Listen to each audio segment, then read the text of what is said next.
In this video we're going to look at creating a Sage Payroll company. So first of all, on the desktop you will see the icon for Sage Payroll 2019, and if you double click it will open it up.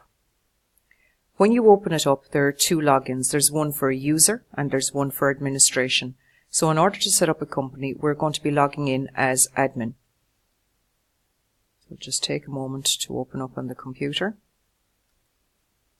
So here you can see tax year 2019. So in there we type in ADMIN, it goes in as capitals, and in small letters you type in PASS, that's the default password.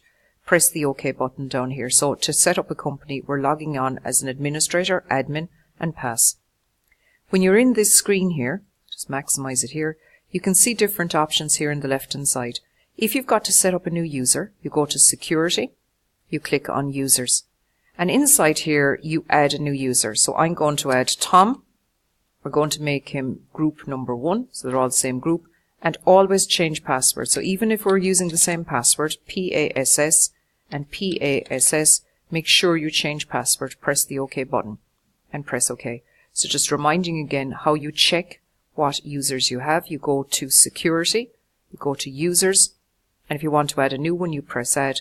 And if you want to change somebody's password, you click here, and you can also click over here on change password and type it in twice.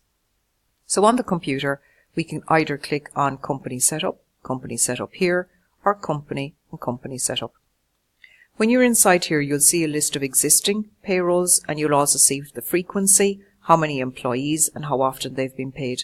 Now over here on the right hand side, you'll see the option add new payroll. So we're going to click on that, and we're going to type in an ID here. So I'm going to just put down there that the company is called XY.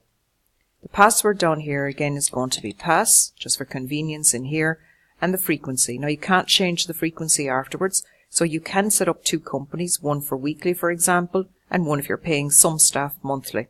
So we're going to click weekly, but remember you'd have a slightly different name. Press the create button. And you can see the computer is creating the files here on the computer.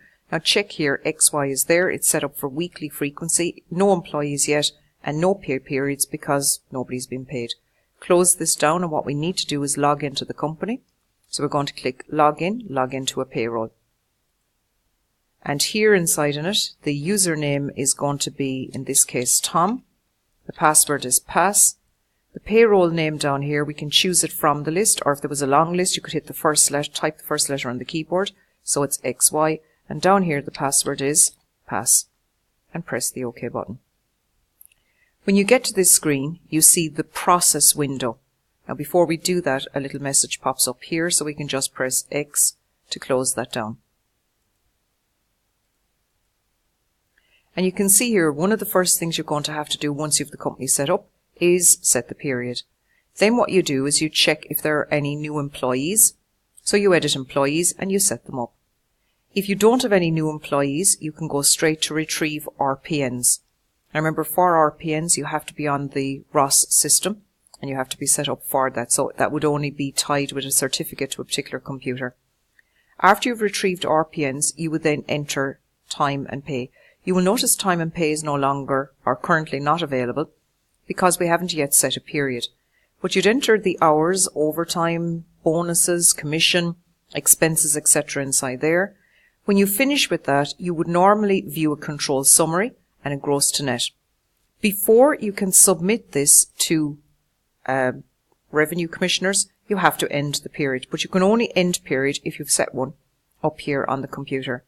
After you've submitted to revenue, it'll only take a few minutes to come back with an approval. And inside there you can view print payslips, do your bank transfer, and do any reporting.